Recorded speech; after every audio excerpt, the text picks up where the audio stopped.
studying today about the neglected half of the gospel.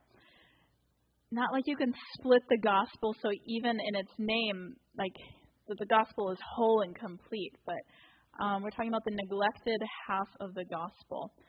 I am up in Grand Ledge and Lansing, Michigan, working with Pastor Phil Mills, and we have a little nonprofit clinic up there, which is a huge blessing, and work with the very active health ministries with Jennifer Calvillage and the other many ministries that are up there, and it's such a huge blessing.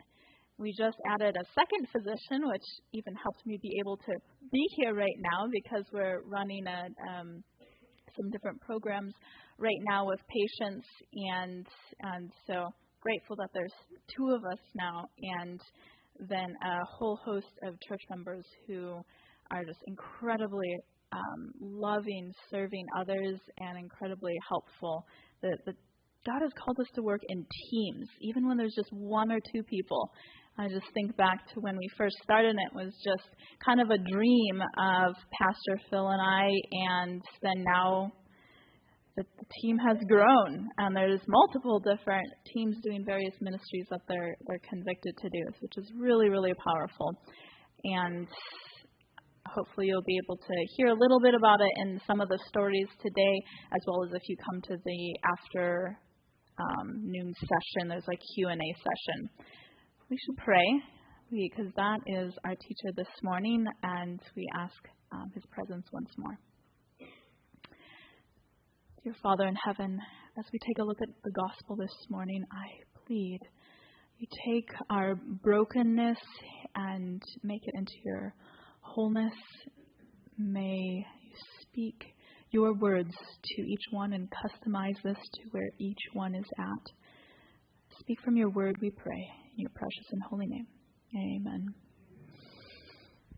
All right. I don't think you expected to turn to 2 Kings about a Syrian army to talk about a health type of sermon, but you did, and let me explain why. So we're going to look at the gospel in illustration this morning.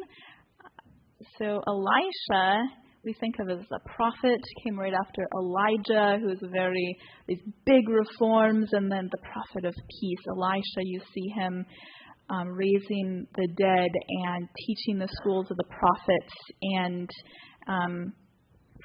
also the evangelist as well. We see him preaching, teaching, and healing. Does that sound familiar about someone's birth we're about to celebrate this month?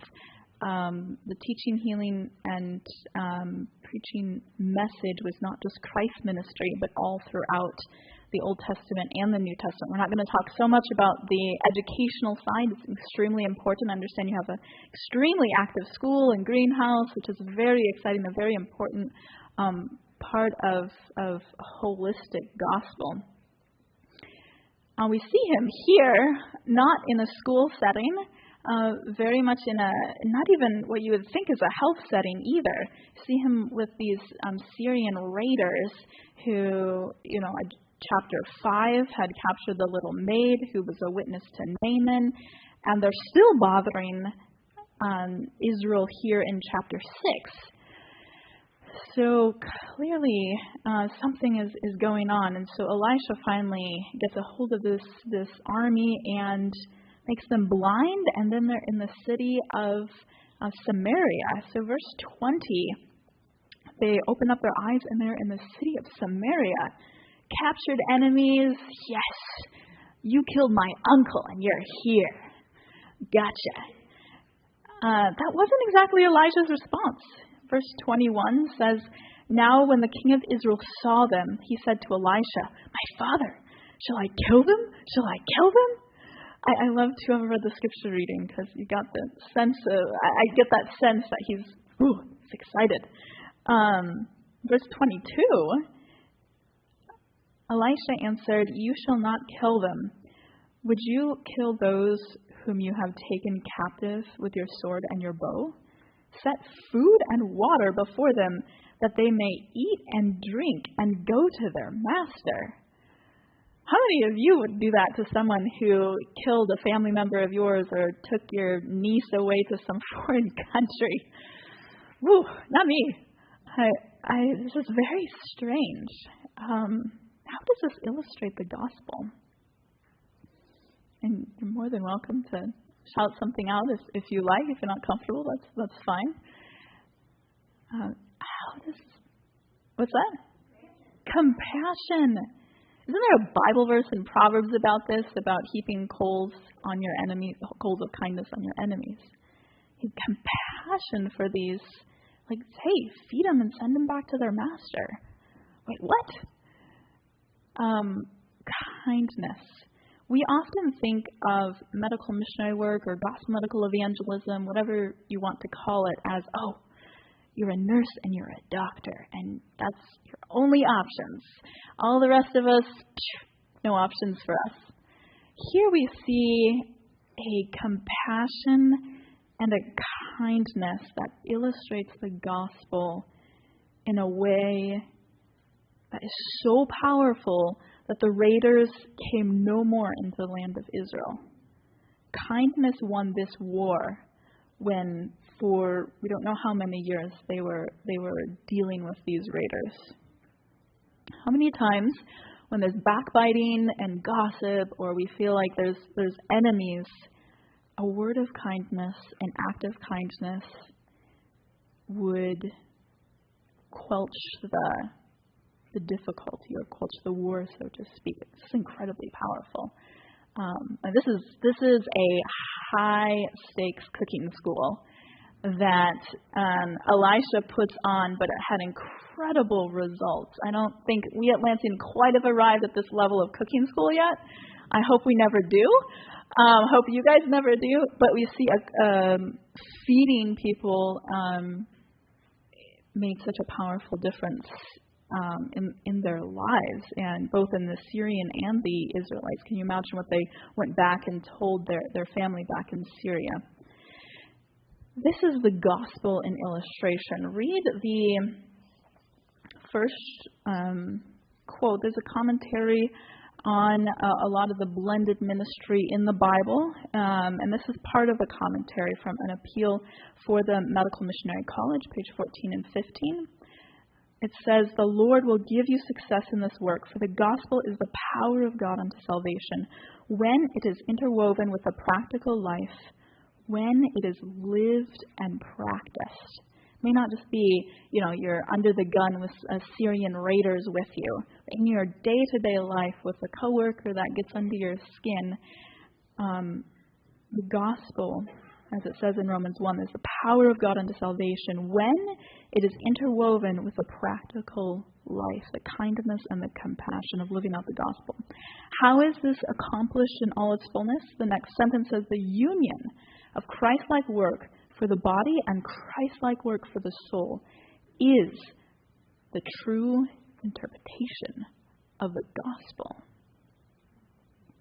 It's not a work for the body with a cooking school over here and an evangelistic series over here and a Bible study over there. It says the union of Christ-like work for the body and Christ-like work for the soul is the true interpretation of the gospel. It's not that you can deliver an amazing, health education seminar on diabetes and you even sprinkle in some scripture in there, some tie-ins, and then your own personal life, you struggle with a sugar addiction or something like that. It's the whole gospel. It's the practical life when it is lived and practiced in the union of Christ-like work for the body and Christ-like work for the soul. If you're struggling in an area of health, or does that mean you shouldn't do health evangelism? Absolutely not. It's just for you, because getting involved can actually be very helpful in the learning process and wherever you're at in your journey. So let's look at how we can misapply this interpretation of the gospel and how it might apply to us. Verse 21, we just read it. "So here's the king of Israel, who's supposed to represent his people to God. Elisha has done kindness to the Syrian raiders. It illustrates the gospel to them. And what do we see the king wanting to do? That's not compassionate. That's the farthest from it. He says, shall I kill them? Shall I kill them? He wasn't thinking about illustrating the gospel to them or being able to share the God and the God of Israel and his power with them at all.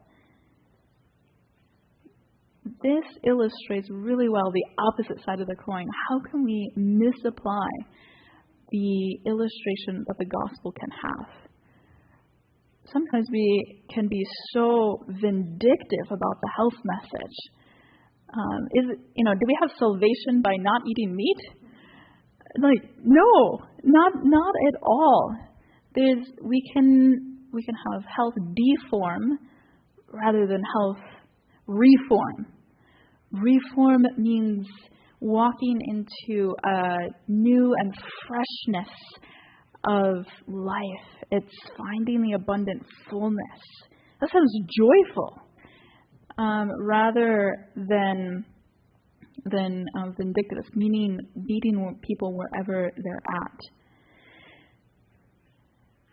The very interesting commentary right below, it says the medical missionary work should be part of the work of every church in our land. Skipping down to the highlighted portion, it says conducted independently. It would not only consume talent and means needed in other lines, but in the very work of helping the helpless apart from the ministry of the word. It would take place men where they would scoff at Bible truth. So conduct it independently. If you must, eat healthfully, you must exercise every single day, get your hours of sleep and water and all of this stuff. Conduct it independently from the ministry of the word, the power of the gospel to change. It would actually make more atheists than it would Seventh-day Adventists. That's a pause for thought. What does that do for us personally if we're over here trying to pull ourselves up by our bootstraps because we know we ought to eat healthfully and we know we ought to do all of these things, but we haven't experienced the power of the gospel to be able to change? The lady's name was Stephanie. She came through one of our Renovate health programs. She had always been overweight, didn't think anything would be able to help. This was somewhat of her last stop. She was very discouraged. She was extremely addicted to sugar and fat, anything processed, and she knew it. And, God can't help me. And she was just very struggling and very discouraged. And she has given permission to share my story. So this is with definite permission. She came to Renovate, actually came to the clinic first, and in the process, she was like, God, I can't do this anymore. I just can't. And it was to the point where she was really struggling to even read the Bible, but she decided to anyway, and she decided, God, I can't do this anymore, and just started writing down Bible promises and just reading God's Word. She had an Impossible Burger and some cookies. That was her, usual, or some other fast food. But this time it was Impossible Burger and cookies. She was stressed, and that's what really helped her when she was stressed. So she was eating the Impossible Burgers. She reached down for the first cookie, and she's like, I don't really want this. And she's like, whoa, what just happened? And she had put down the cookie, and she's like, yeah, no, I just have no taste for this cookie. I just really don't want the cookie. And it's like, wow, that's not me. My identity is hooked on sugar. And she's like, but I'm going to put this away. This is incredible. What's happening?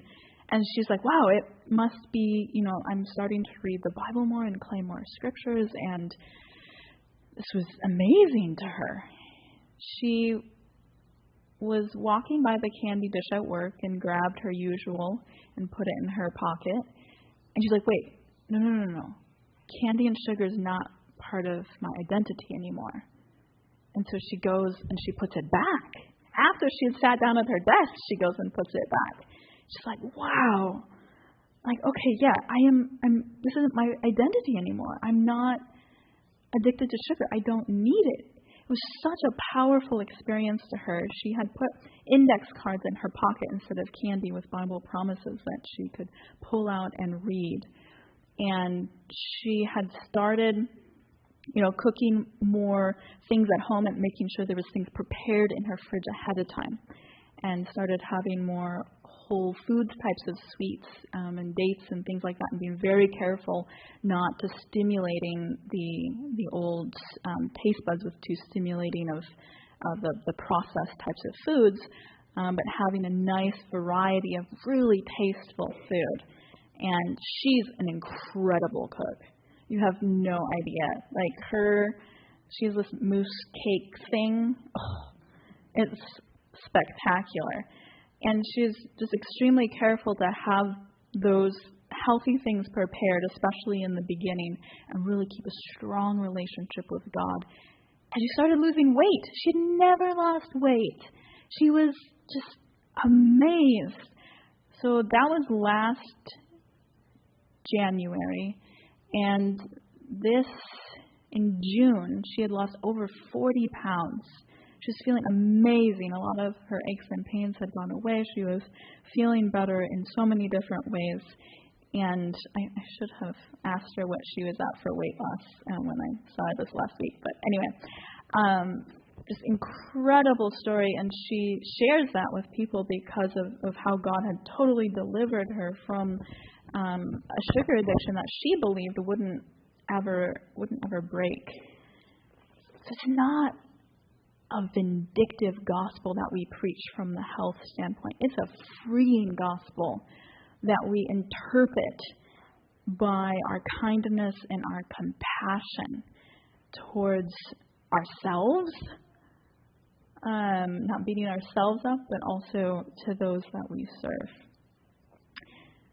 Today is a reflection on our personal health habits. Certainly, 2 Kings we can apply to health evangelism and our health ministries and things like that, but we can also apply it personally to ourselves and our health habits, gospel habits. Are they interpreting the gospel in a holistic way? Are they claiming God's promises? On the second page of your handout, you'll find 5 questions on interpreting the gospel through health. So, first question, does it help keep the physical and moral laws of God? Number 2, does it inspire faith in God as presented in the 3 angels' messages? Does it work towards true healing in trying to preserve both life and health? Does it employ both hands and brain? And lastly, does it employ and empower the will? You realize that it takes just as much faith to refuse a donut as it does to go to your job and tell them you're not going to be working on Saturday. It's the same faith muscle to make a decision to do something new, as whether it is in our health habits or whether it's in our more directly spiritual habits. It's the same willpower. And so anytime someone has a health need, a physical need or a spiritual need, helping them with that need in a kind and compassionate way is moving them towards the gospel. Anytime that we ourselves are making a health choice, it is moving us closer to the gospel or further away. Let's turn one chapter back to 2 Kings chapter 5, which is the story of Naaman. And we're going to look at how these 5 questions played out in how the ministry of Elisha in Naaman. So Naaman has this maid who's an Israelite captive who says, you need to go to Israel for your leprosy. It's the first couple verses. That's pretty crazy that he would go to his enemy to consider healing. So he must have been pretty desperate. And he must have not had a whole lot of faith in Elisha or the God of Israel, because he really struggled to actually follow Elisha's directions to go to the river. It was really the faith of that little maid that got him there, which is a powerful point, that sometimes ourselves, we don't have enough faith, or maybe friends that we're helping, we need someone to have faith for us. This is direction. Get connected with these people. They can help you. And that connection is very important. So he shows up at Elisha's doorstep, and Elisha tells him to do this crazy thing. He doesn't even come out in person to the captain of the Syrian army, this incredibly important person. He doesn't even come out to see him.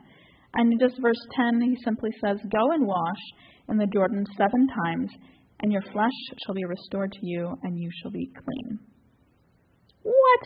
That dirty river? He goes on this whole rationalization of how this is utterly crazy. And finally, his servants is like, what do you got to lose? Like, you're already all the way over here. What do you got to lose? So he finally goes and does it. It's crazy. It's like it doesn't make conventional medicine sense to go and cure leprosy by dipping in a river, a dirty river. And that's not how you treat leprosy. I spent 4 months in India, and the physicians that I were working with had started a leprosy clinic and place. And this is not how you treat leprosy. Just straightforward. It's not how you do it. But this is what happened. And God was doing something very important here in a time when there wasn't other treatments, there wasn't other options to treat leprosy. Incredibly powerful what God is doing here.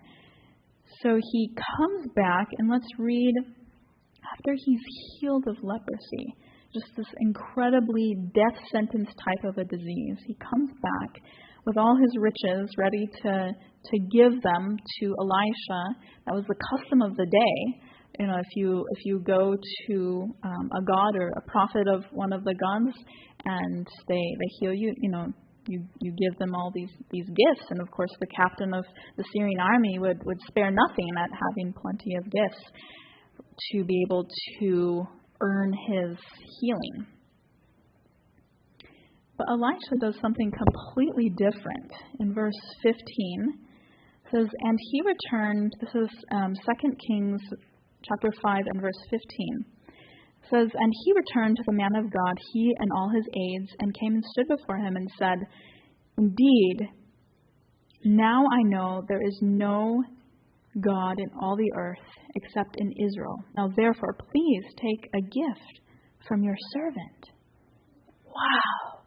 The captain of the Syrian, it's the captain of the Russian or Ukrainian army came to you for medical treatment, and you prayed for them, and you did some natural remedy with them, and they were cured.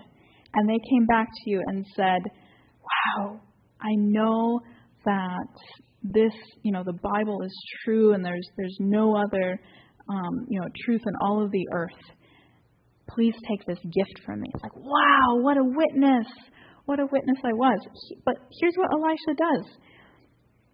In verse 16, he said, as the Lord lives before whom I stand, I will receive nothing. And he urged him to take it, but he refused. Why did Elisha refuse? Sorry, say that louder. God was the one who had done. Elisha hadn't. It would have been a sin for Elisha to receive a payment for a blessing of mercy that God had bestowed. What would that have said to Naaman? It would have said, oh yeah, you earn your salvation, Naaman, just like you do for the other gods in your country. No, that's not how the gospel works. You don't earn your salvation. It is a free and merciful gift that we don't deserve, that we take hold of by faith, and God gives us something.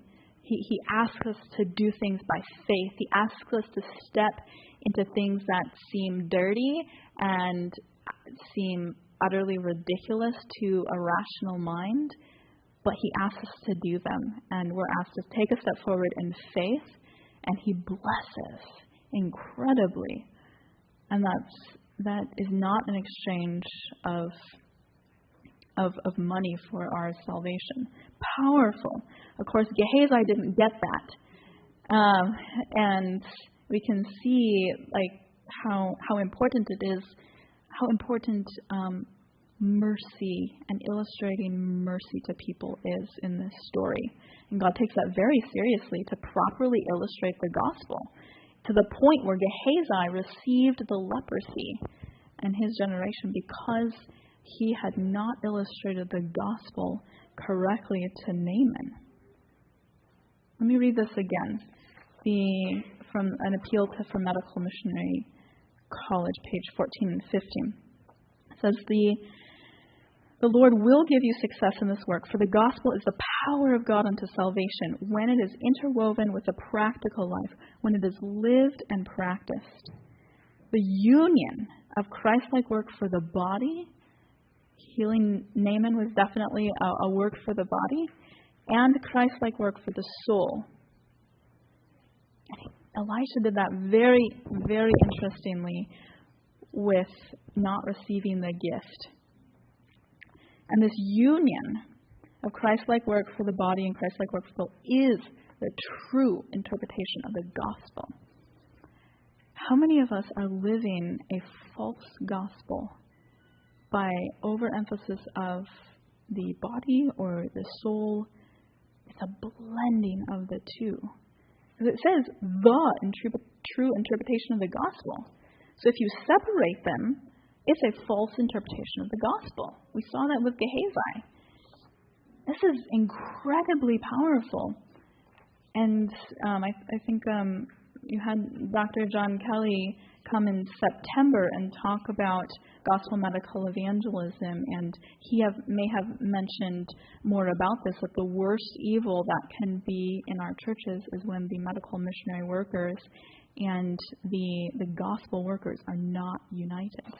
This is why. It's because it's the union of Christ-like work for the body and Christ-like work for the soul. It's the true interpretation of the gospel. If Stephanie had only continued to try pulling herself up by her bootstraps to overcome a sugar addiction, it never would have happened. And that's how you make scoffers, like we were reading in the previous quotation, that when you separate them and the health work is working on its own without the ministry of the word, it would place men where they would scoff at Bible truth. We need the full and complete, wonderful gospel. It's incredibly powerful. So Naaman, did this experience inspire faith in God as it was presented in present truth for his time? Wow, yes, totally. I mean, his faith was tested by having to dip down in the dirty water. Did it work towards true healing and trying to preserve both life and health? Oh, it definitely preserved his life, right? Now he no longer has this death sentence of leprosy. But it actually restored his health fully and completely, not just his life. Did it employ both hands and brain? Oh, yes. So this is a very interesting concept that is in the book Education and in a number of other, all throughout the Bible as well.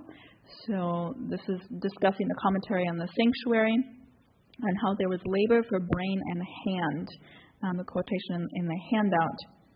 The last sentence in that paragraph says, and they were, speaking of the Israelites, were to cooperate also in the preparation of the spiritual building, God's temple in the soul. The concept of both brain and hand. Does taking a pill employ both brain and hand? No, it's just you take a pill, and you need to. Sometimes, I wouldn't stop, your medications, today based off of that, but because we need to preserve life. But God wants to bring a fuller health, and you can start to safely come off some of those medications, as we're going to be talking about just a little today, as well as if you come to the Q&A session this afternoon. Both hand and brain, so choosing to having the self-control and claiming God's promises to refuse the candy dish at work and to trust in God through that experience with both brain and hand. That takes a very powerful faith experience and just incredible stories that I wish I had time to share some of them. Wish they could be here to share some of those. And lastly, does employ and empower the will. Incredibly, Naaman definitely had to empower the will. He had to reach. I'm not sure what I'm doing.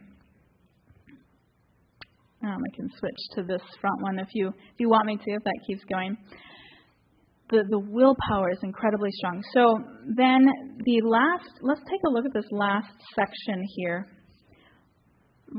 We'd read verse 15 where he acknowledged the God in Israel, and then Elisha illustrates the gospel to him.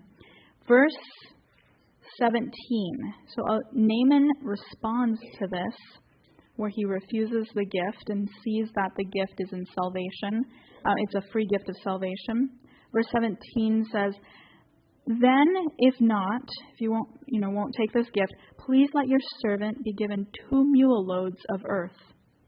For your servant will no longer offer either burnt offering or sacrifice to other gods, but to the Lord. I had never seen this connection before. But these two verses are right next to each other, and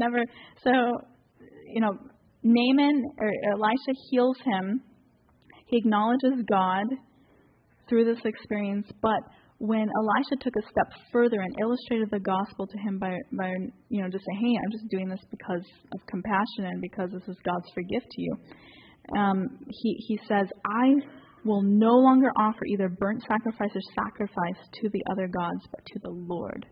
Wow. Now that is the result of the union of Christ-like work for the body and Christ-like work for the soul, is when those two are connected. We had a lady, her name is Maria. She also came to Renovate just a very profound way. She had just been diagnosed with diabetes. She was on dialysis already. And she was very discouraged about some social situations very difficult situations that she was in. She had been lying in bed for several days. And I talked to Francia, who, we were trying to fill up Renovate. And I was like, hey, is there anyone else we should be thinking of? What's that one lady's name?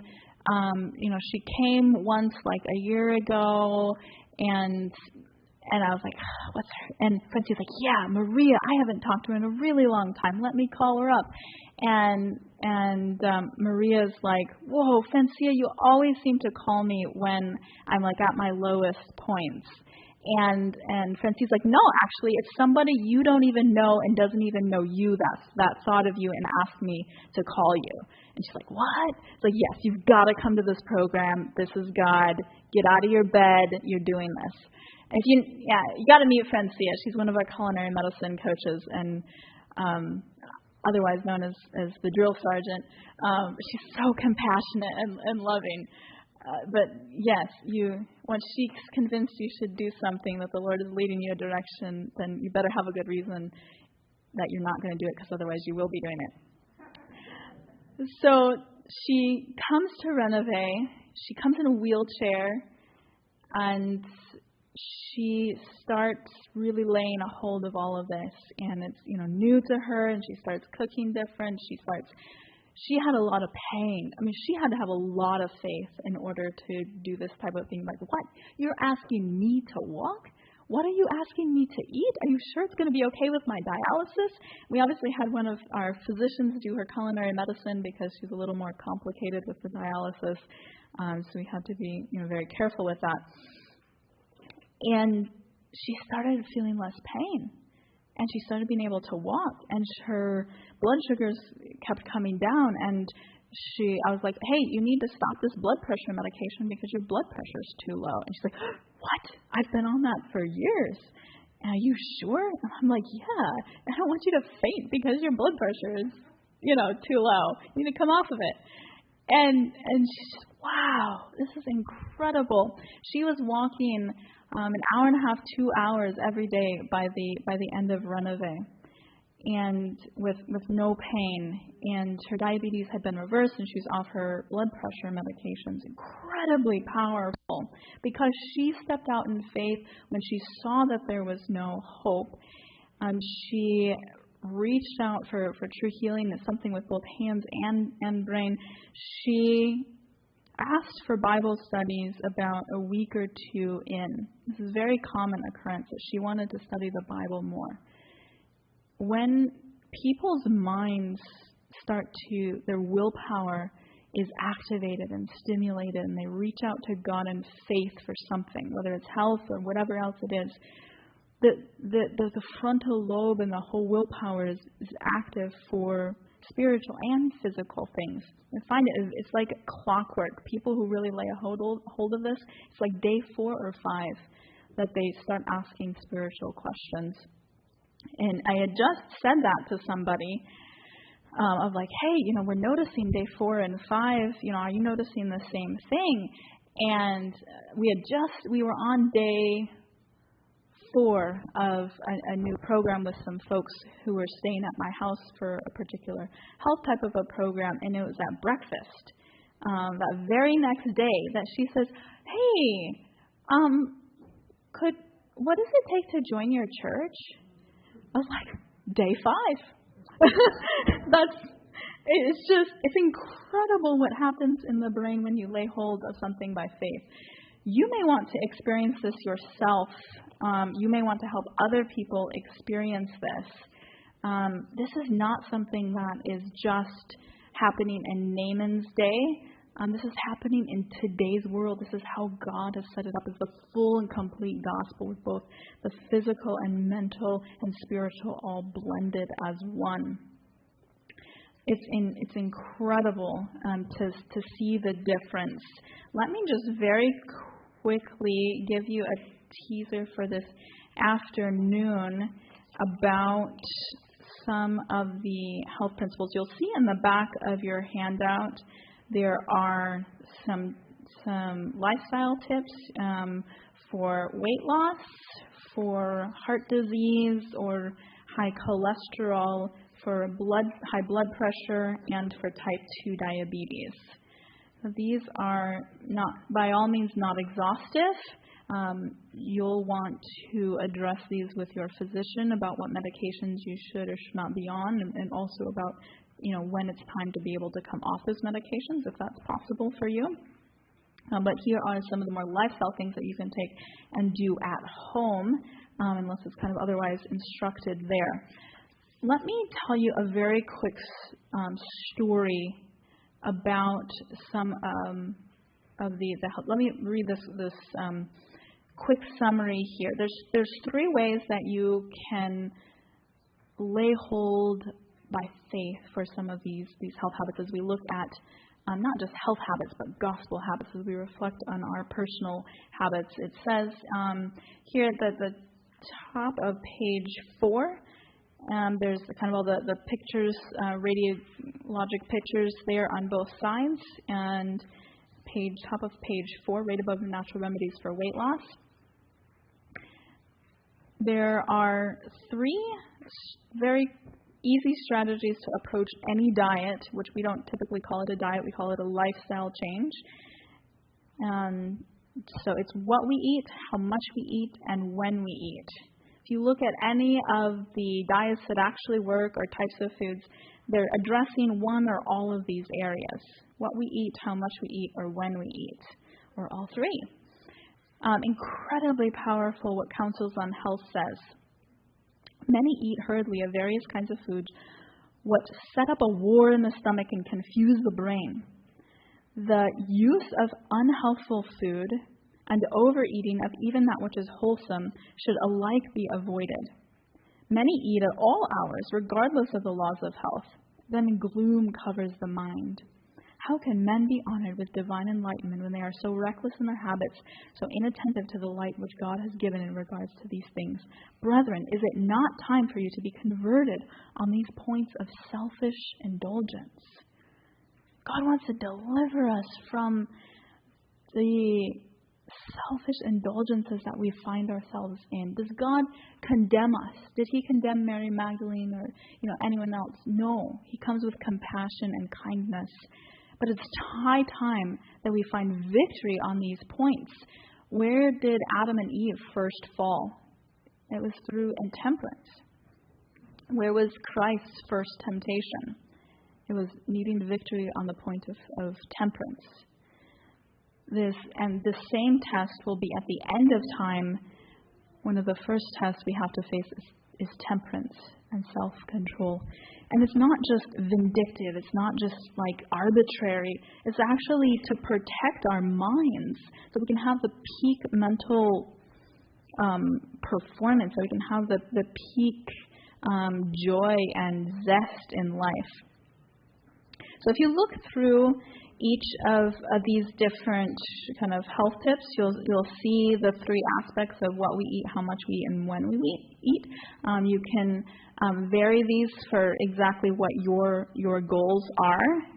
The biggest thing I'm going to cover just here in a few moments is in World War I. They were looking at, so there's obviously a scarcity of food, and they looked at the death rates for heart disease in different countries during that time, and they were starting to get the concept that heart disease and cholesterol were related. So Finland, France had a death rate of 170 from heart disease out of 10,000. This was in the 1990s that they did this study. And then in Finland, they had over 1,000 per 10,000 deaths from heart disease. Whoa, what's this difference? And then, they saw the other studies about cholesterol and things like that. And they were like, wow, this is incredible. The predominant diet in France is at that time, was much more vegetables and not the saturated fat. And in Finland was much more of the animal products and saturated fat and cholesterol. So it's fascinating.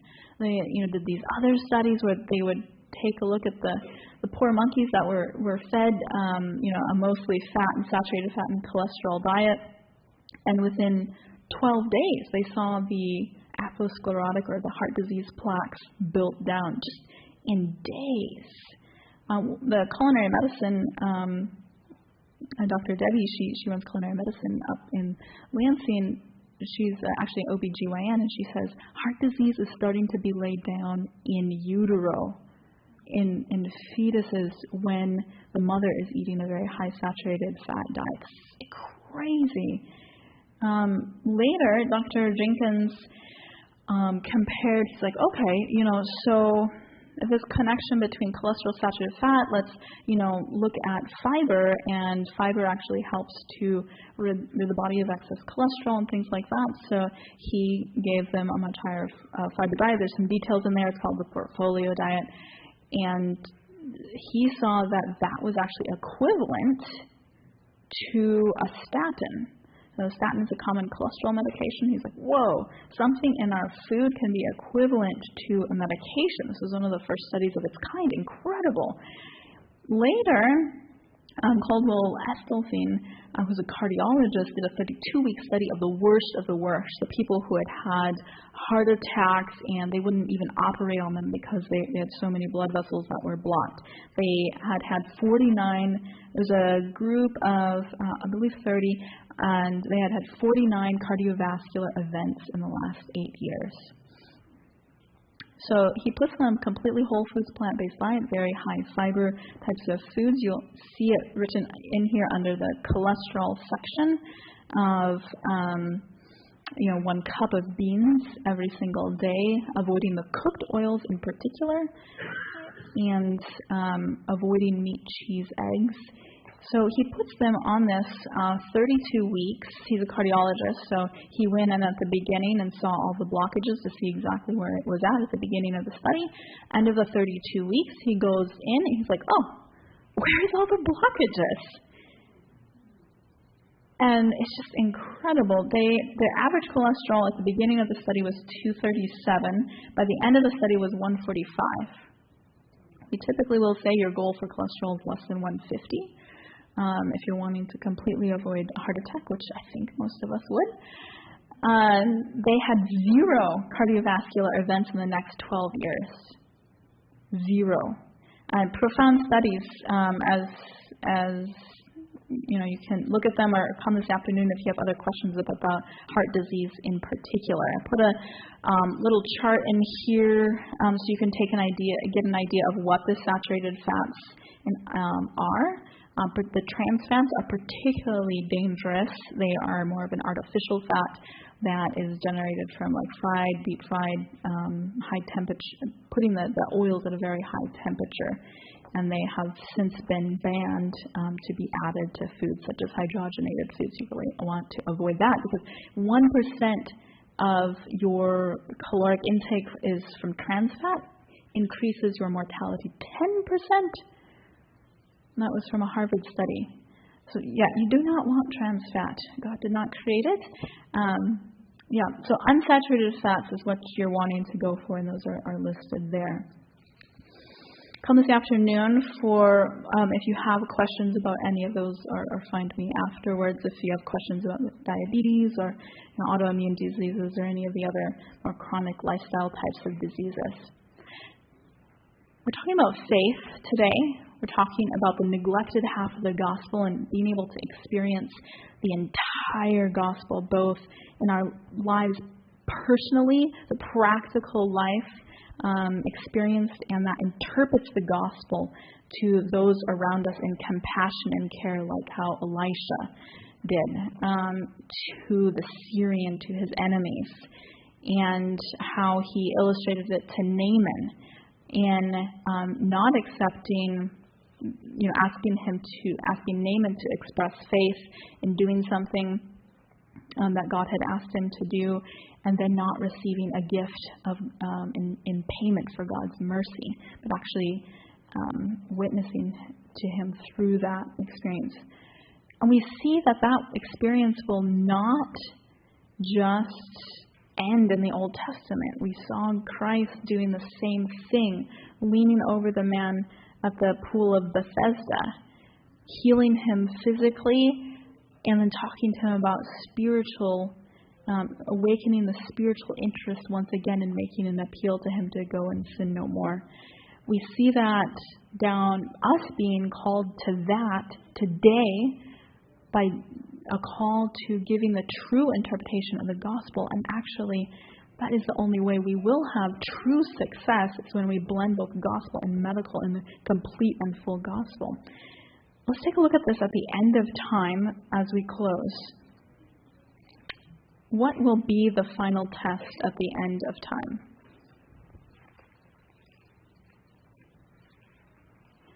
The common answer is the test is over worship, which is definitely the case. I mean, the Sunday law, and if this is all new to you, you can ask Pastor Dan or one of the elders about Revelation 13 and the test at the final time and what all of that entails and what all leads up to that. It's very important to understand the prophecies of Daniel and Revelation, especially in our times in Earth history. But this relates very much to what we're talking about today with our victory over intemperance and our health choices, our gospel habits. The final test over worship. So if you turn to Isaiah 58 with me, this is the restoration of the Sabbath. So we're often very familiar with Isaiah 58, verses 13 and 14, which is a call to keep the Sabbath in all its fullness and call the Sabbath a delight, the holy of the Lord.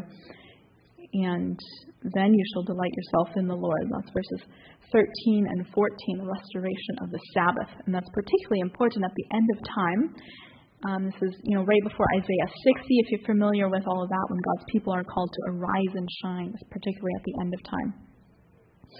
But what leads up to the restoration of the Sabbath?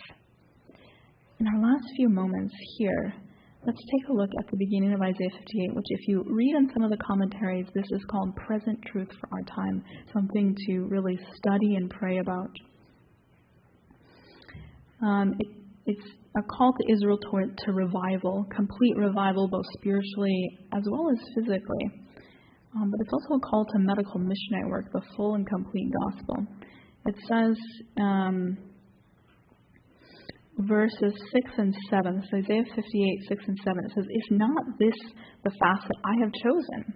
To loose the bonds of wickedness, undo the heavy burdens, and let the oppressed go free, that you break every yoke? Is it not to share your bread with the hungry, and that you bring to your house the poor who are cast out? When you see the naked, that you cover him, and hide not yourself from your own flesh." And you can read as it goes on. Is not this medical missionary work of just caring for people and having compassion for whatever their needs are? The neighbor needs help raking their leaves in the snow, or they're sick right now and they need someone to bring them groceries. That is medical missionary work.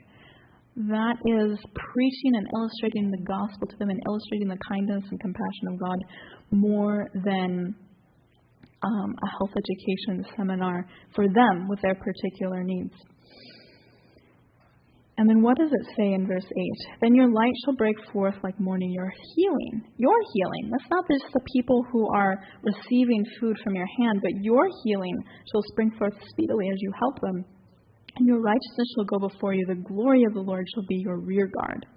Incredible revival that will happen in our own hearts as we both follow God's physical and spiritual laws personally, as well as we share them and help other people with compassion.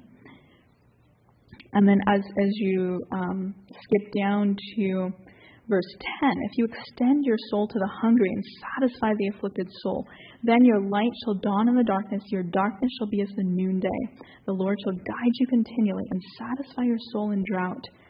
Strengthen your bones, and you shall be like a watered garden and like a spring of water whose waters do not fail."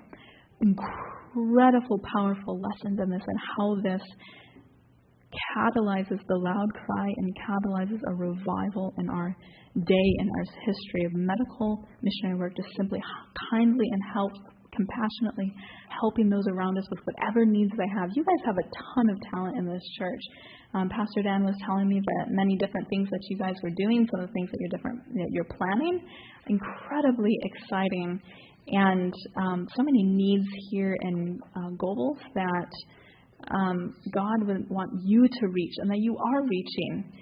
And so as we think about our lives personally and our personal health habits that illustrate the gospel, how can we claim God's promises for his victory?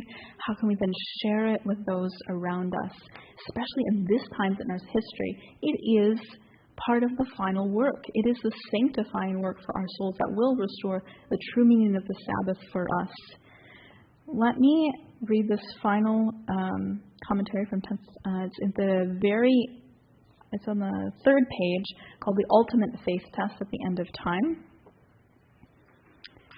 And I'll start with the second sentence. The truth for this time, the third angel's message, is to be proclaimed with a loud voice, meaning with increasing power as we approach this great final test. This test must come to the churches, that means to you and I, in connection with the true medical missionary work, a work that has the great physician to dictate and preside in all it comprehends. Wow. This is profound. The health message is not something that is just relegated over to Leviticus 11 and we cover it over here and then we cover all the rest of the doctrines over here. It's the fullness of the gospel, the power of God to salvation to be able to help us to reach out in faith and overcome in Christ's name, and it will help us be able to overcome all the other issues that we're facing, and to be able to then share that with others and share the joy and help them with their needs. Such the power of the gospel unto salvation. There is so many stories that could be shared in regards to this. But the question is, do you want it to be your story of what is God calling you in regards to your health and gospel habits? Is He calling you, especially during this Christmas season, to represent in a kind and compassionate way to your family?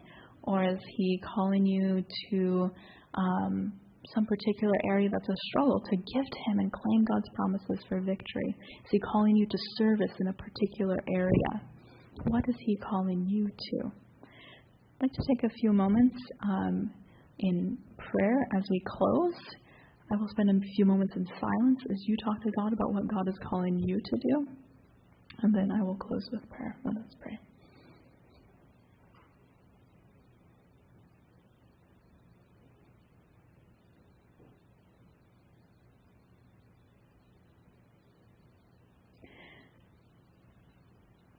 Father in heaven, thank you so much for your gospel being so practical and so freeing for our lives.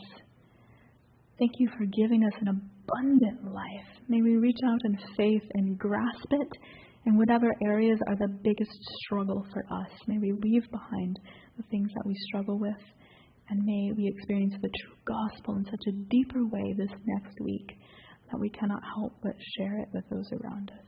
I pray this in your precious and holy name. Amen.